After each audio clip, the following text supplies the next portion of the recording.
It's Corona time. هاي الحلقة بتعتبر نصيحة فنية ولسلامتكم وسلامة المجتمع اللي حواليكم كمان.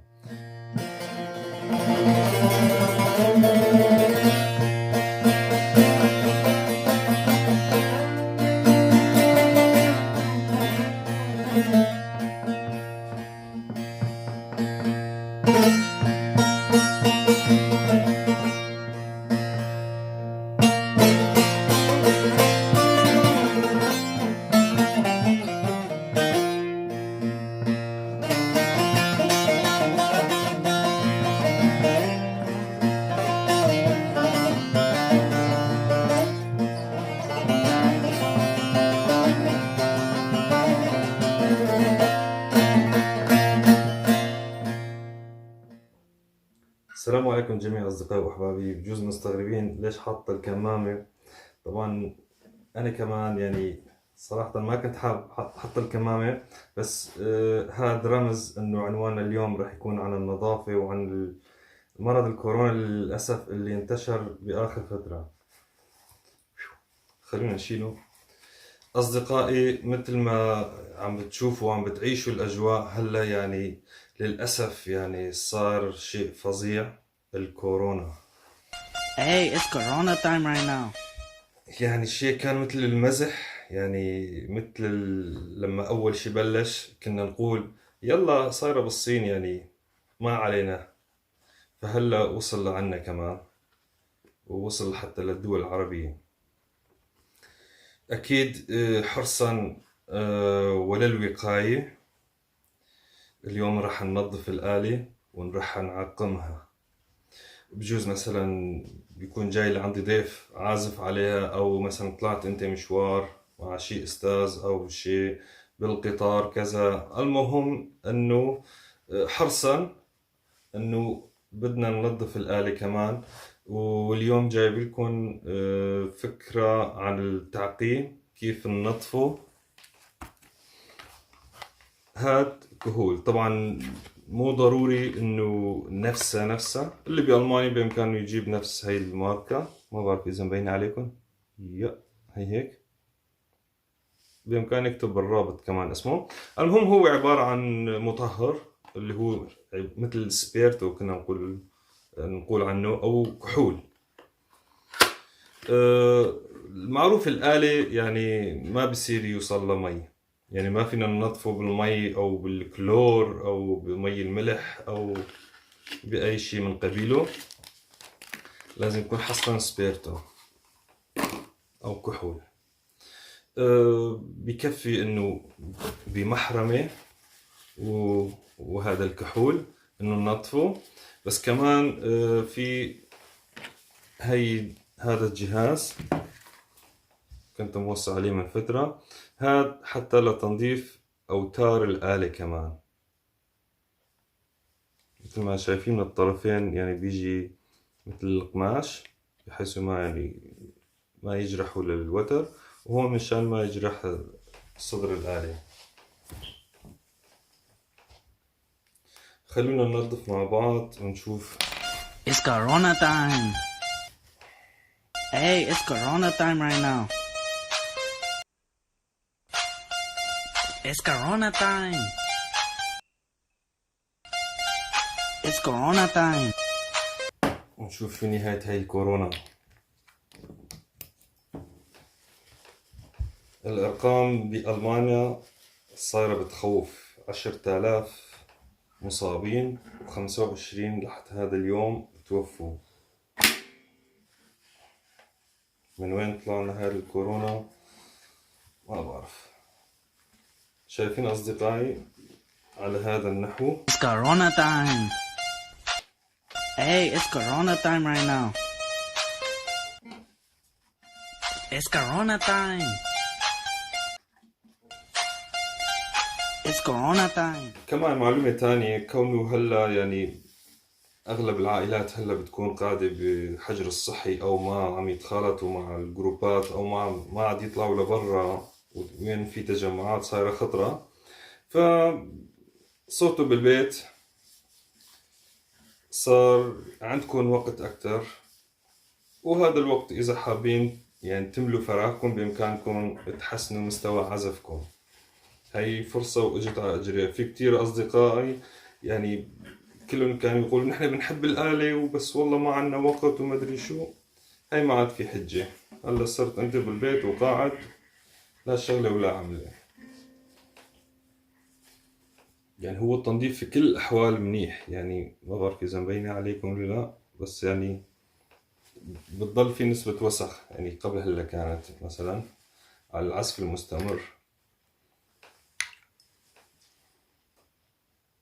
هلا هي الآلة كل فترة بإمكانكم تنظفوها، بس مثل ما قلت حصرا بالكحول، وليس أي شيء يعني داخل فيه مي، لأنه السبيرتو أو الكحول يعني بيتبخر، ما بيضل على جسم الآلة، بيتبخر. وهذا الشيء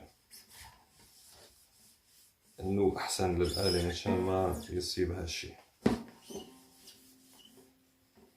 طبعا إذا الكحول كان يعني قوي فديروا بالكم ما تتنفسوه، كمان مو منيح. بإمكانكم تحطوا الكمامة اللي حطيتها على الطرف. هلا ندمت لأني شلتها، لأنه الكحول كمان ريحته قوية بيأثر على تنفسكم. تمام. نظفنا احنا الصندوق، هسه بدي رطبه كمان لسه.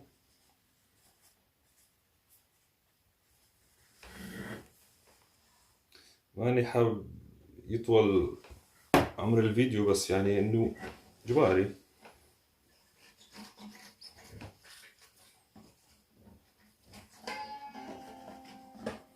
محل وين ما في برادي تنتبهوا شوي انه بهي الحركة هيك روح رجع.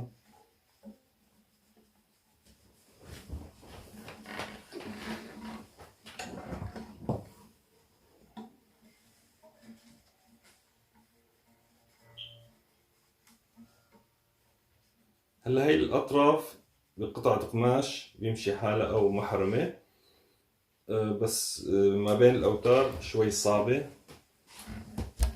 فمنشان هيك جبت هذا الأداة لتنظيف الأوتار. ننظف ما بين المفاتيح كمان، وأكيد المفاتيح كتير مهمة إنها تتنظف، لأنه المفاتيح هي مثلا في حال إجاكم ضيف أو صديق حابب يعزف عليه، أكيد ما راح تقول له لا لا لا تعزف على الآلة. فإذا حملها وراح، طبعا ما يكون قدام ويشوف، بس يروح ضيفكم قبل ما تحملوا الآلة بتنظفوا المفاتيح بشكل منيح. طبعا أنا ما أجاني الضيوف وما حدا عزف على آلتي، بس إنه مشان أنتوا تتنوروا وتصيروا تعرفوا تتعاملوا مع آلتكم.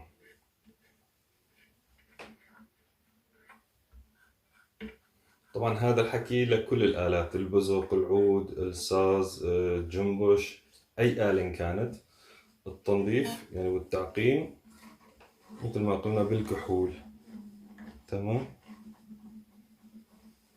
نركز على منطقة اليد،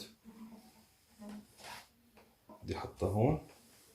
وطبعا ما تنسوا الريشة كمان، الاحتياط واجب. وطبعا في كل الأحوال، في كل فترة وفترة بالشهر مرة بإمكانكم تنظفوا الآلة يعني. تمام. هيك كتير منيح. هلا جينا على الأوتار. It's Corona time. حط الكحول على Hey, هالطرف it's وعلى Corona time هالطرف. right now. It's Corona time. كمان من ورا. It's Corona time. يب. ماشي، مصت كتير كحول، بس آلتي بتستاهل مثلا، وصحتي أكيد تستاهل فوق كل شي. شايفين أصدقائي هاي الآلة هيك تنحط تحت الأوتار.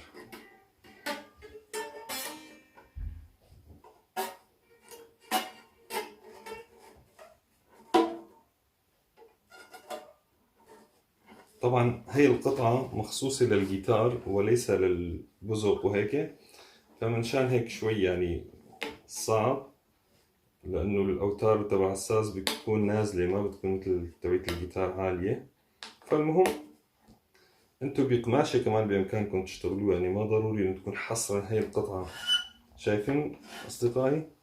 هلا هيك صارت الأوتار ما بين الطرفين، صارت تنظف من تحت، عم تشوفوا اللمعة، صارت تنظف من تحت ومن فوق.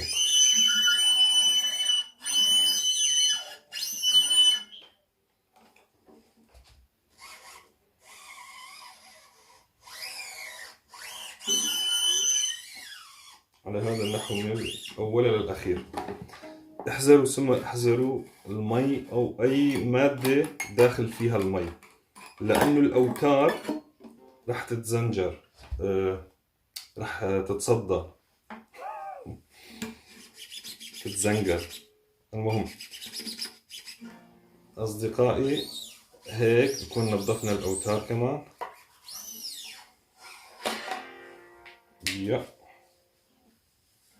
حتى بإمكاني بهي نكمل عليها كمان. الأوتار إذا وصل للمي بيتصدى، يصيبوا صدى، والآلة كمان بيدخل فيها رطوبة والدهان بينقطع، فالمي ما بمشي حاله. هيك بكون أنا عقمت آلتي، وإذا حبيتوا احتياطا بالمحرمة أو بخرقة إنه تكون من قماش الكتان، تنظفوا فيها الشنتاي كمان من جوا من برا، هيك لمسة يعني لمحة سريعة. ما في داعي كمان هاي نصورها.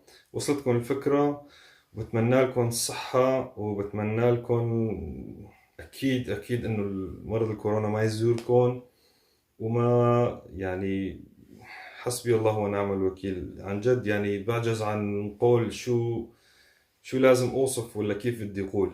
يا ريتنا يعني ما وصلنا لهي المرحلة، ولكن الاحتياط واجب، حرصا على سلامتكم. وأكيد بتمنى لكم الصحة والعافية، وحاولوا تستفادوا من هذا الوقت، المرحلة الصعبة اللي نحن عم نمر فيها. انتوا قاعدين بالبيت وقاعدين اتمرنوا، ارجعوا من الفيديوهات الأولى، حاولوا تتعلموا المقامات من الألف للياء.